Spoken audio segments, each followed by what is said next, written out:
part of the DCM mission, and it's based there in Pearse Street in Dublin. And it's a cafe for the homeless and people in addiction or maybe in a disadvantaged position.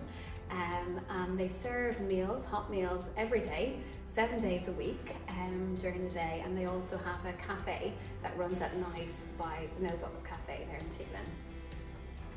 And during the pandemic, the school was closed here, and there was a lot of change for everybody all around Ireland.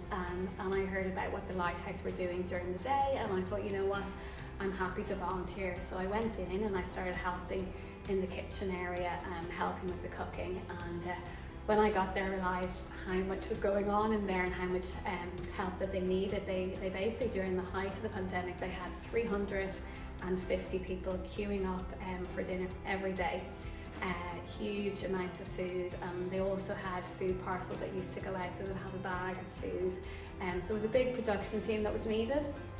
So you had people making the bags, people cooking the dinner, and then people serving it. Yeah, I could describe it as a light bulb moment, and I've even brought a light bulb. But it reminds me of when I was a curate in a parish. I was visiting a lady who recently widowed, and went into her home, and there was some gentleman up a ladder changing light bulbs in the hallway. And when I went in, sat down, she said, "Oh, that's Jim, my brother. That's his way of giving me a hug." And I thought, do you know, sometimes the church we do God by doing little jobs and tasks, and sometimes we fail to miss the real opportunities to reach out. And I think this is an opportunity, and has been a great opportunity to reach out beyond ourselves. When we do that, the funny thing is we can find ourselves and renew our identity and faith in the process. So there's been a bit of that image mixed up in the Lighthouse for our parish, I hope and think and believe, and the school as well, which has been great. Like through the pandemic, you know, there was a lot of people were scared and a lot of people were worried. There was a lot of uncertainty, and I think that the Lighthouse helped our school and parish, you know, become close together. That we had a mission, that we were all reaching out. You know how one community reaches out and helps another. So we all came together and we thought, you know what, we know that we have it, you know, difficult times here in Greystones, but when you look further afield, like to the Lighthouse in inner city Dublin, you know, they have it so much harder in there. So that's what really brought us together, and we thought, what can we do? You know, we can all do something ourselves, but when we come together, we can do amazing things. And that's kind of where it came about. And we started then, we had donation boxes held in the church, and the children and people in the parish were coming and filling those with like food and supplies for the Lighthouse. Each week we had a couple of carloads that were going in, which was amazing to see.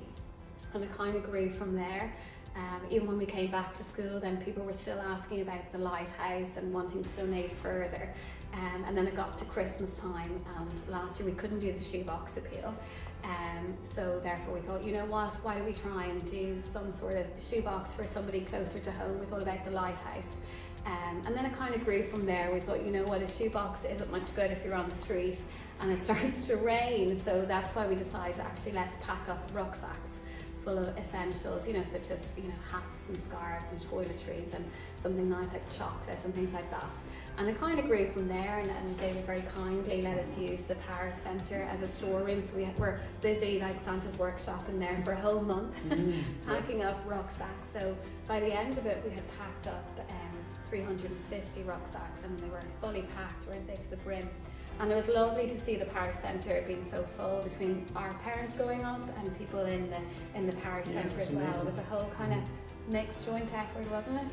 And then we started collecting toys on from that for the children in the flats, because DCM also has another venue, Chancery Place, and that's right beside the forecourts there. And they it's like a community hub that they have, and they reach out to people around that area. And they have children's clubs and different activities that go on for them. So we thought we'd get behind that as well and help collect. So between us all, the Greystones community, I think we had 1,200 toys which we were able to bring in. We had two or three lorries that went off with toys and all the supplies that morning. And then we had a couple of people in the parish that cooked the Christmas dinner for us as well, didn't we? We had a couple of chefs in the parish, and they were delighted. I mean, it was a really long day's work, but they were amazing. They put out 300 Christmas dinners, and great operation, great buzz around the place.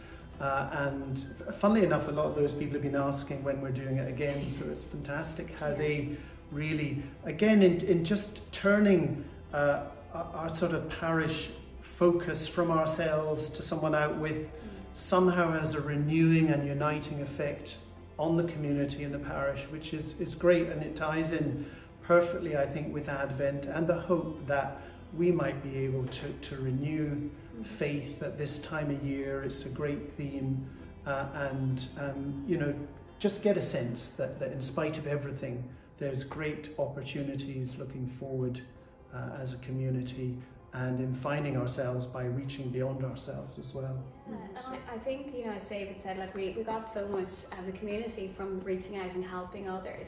And even for the children here in the school, they wrote beautiful cards that went into each of the rucksacks, you know, and they really It's amazing how they were treasured, that getting a card from a child at Christmas by a lot of those people was the most precious gift. Yeah.